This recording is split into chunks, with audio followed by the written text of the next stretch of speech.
Welcome to the Learning Pines YouTube. We hope this video helps. You start by confirming your plan allows mobile hotspot and that you have enough data. This saves surprises later. Next, make sure Wi-Fi and Bluetooth are on if you might use them for easier pairing. Now open Settings, tap Connections, then Mobile Hotspot and Tethering. Once there, you're positioned to enable and configure sharing. This step prepares both the phone and network so the actual hotspot can be customized quickly and securely.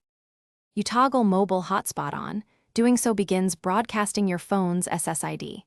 Then tap Configure to name the network and choose a strong WPA2 password. This protects your data and prevents freeloaders. Make a conscious choice of 4 GHz for range or 5 GHz for speed, and set a device limit or auto turn-off timer to control usage.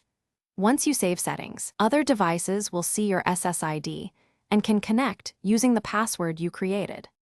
You now connect a client device. Select your SSID and enter the password exactly, then verify internet access. If you need extra stability or battery savings, connect via USB or use Bluetooth tethering. These methods reduce wireless interference and can charge the phone.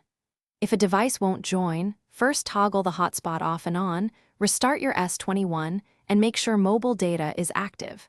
If problems persist, reset network settings.